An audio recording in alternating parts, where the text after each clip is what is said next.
काय तयारी केली?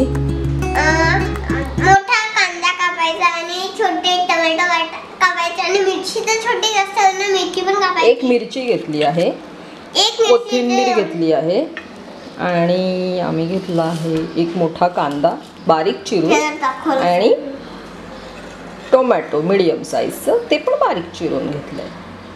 ठीक आहे. आता आपल्याला त्याच्यामध्ये 2 चमचे टाकायचे ऑइल. लांबून हा भाजेल. आपण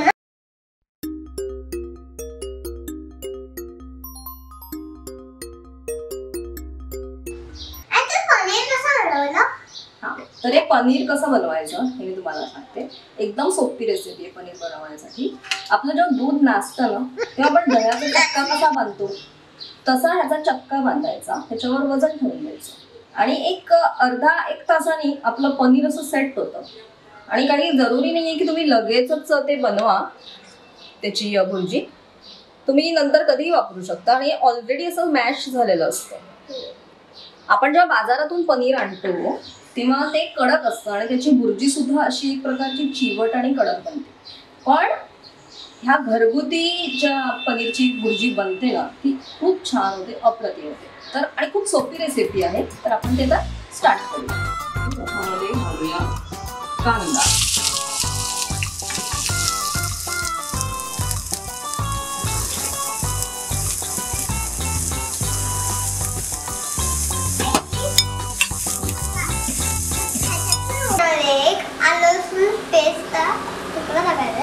एक चमचा आलं लसूण पेस्ट. तुकडा काय?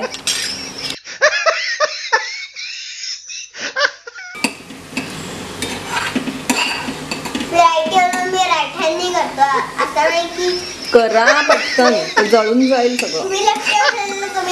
हा ते लेफ्टी जे असतात ते लेफ्ट हँडनीच करणार. काय पण बडबडतो. आता आपल्याला याच्यामध्ये पाव चमचा टाकायचा हिंग, पाव चमचा हिंग, पाव चमचा हळद. आता आपल्याला याच्यामध्ये परत अर्धा ग्राम पाव चमचा हळद.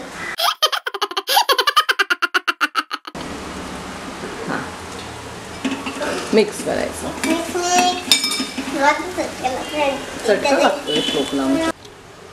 आता आपल्याला याच्यामध्ये टाकायचंय हे सगळं. मिरची, बारीक चिरलेली मिरची आहे ती टाकायची आणि टोमॅटो टाकायचे. मिरची आधीच टाकली ना की ती जळते, तिचा फ्लेवर निघून जाईल म्हणून आपण तिला नंतर टाकतोय. आता हे सगळं मिक्स करून घेऊया. आता चवीसाठी आपल्याला चवीपुरतं मीठ.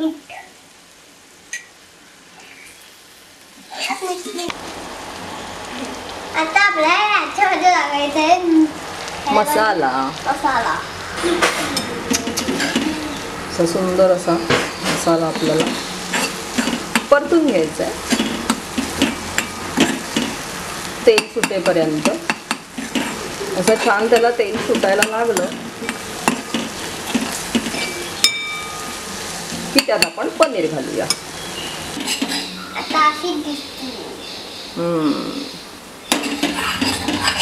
आमचे छोटे मास्टर शेफ एक नंबर जेवण बनवत आहेत ना मास्टर शेफ.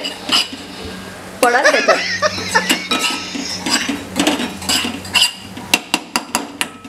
मस्त सुंदर एक नंबर झकास तुम्ही हलवतात ते एकदम.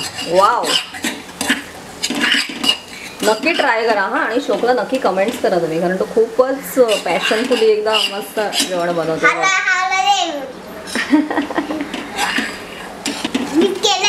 येस श्लोकनीच केलं. तर आता आपण ह्यामध्ये आता काय घालायचं? पनीर. नाही रे, तूच करू शकतेस. सो ह्याच्यात आपण आता पनीर टाकूया. एवढा मोठा पनीर.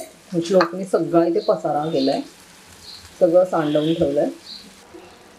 सो आपलं पनीर ह्यामध्ये जेव्हा जातं ते आपोआप असं त्याच्यात तूप यायला लागतं. आणि हे आपल्याला लो फ्लेमवरच करायचं ना, आता पटकन जळून जाईल ती. हे बघा श्लोक बघितलं का, हे बघ कसं मस्त असं ते सुटतंय साईडने, दिसलं. काही ह्याच्यावर झाकण पण ठेवायची गरज नाही आपल्याला. आणि आपण टाकणार कशी लागते श्लोक ही रेसिपी? कमाल कमाल लागते, कमाल. आता काय टाकायचं त्याच्यामध्ये? कोथिंबीर. कोथिंबीर. इंग्लिशमध्ये काय म्हणतात रे कोथिंबीरला? अरे यार तू काय, तुम्हाला शिकवत नाही. कोथिंबीरला म्हणतात कोरिएंडर. दमलेला आहे आमचा मास्टर शेफ. वाव. सो हे असं खूप सुंदर पनीर भुर्जी. आणि आपलं नासलेलं दूधही वेस्ट होत नाही. बऱ्याचदा आपण काय करतो त्यामध्ये साखर घालतो, त्याचं काहीतरी गोड पदार्थ बनवतो. पण तुम्ही जर ते असं ठेवलं ना, ते फ्रीझरमध्ये ठेवून द्यायचं, त्याचा चक्का बांधून तो फ्रीझरला ठेवून द्यायचा. खूप सुंदर भुर्जी लागते. हॉटेलची भुर्जीच विसरून जाऊ आपण पनीरची. ही बघा. हो.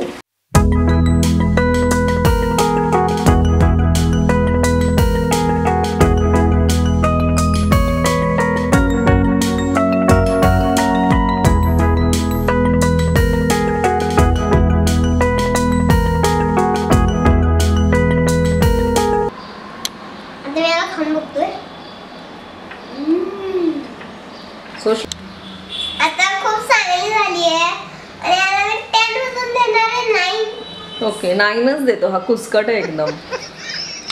तर ही वाली रेसिपी आणि ब्लॉग तुम्हाला आवडला असेल तर लाईक करा, शेअर करा, सबस्क्राईब करा. भेटूया वेगळ्या दुसऱ्या ब्लॉगमध्ये. तोपर्यंत बाय.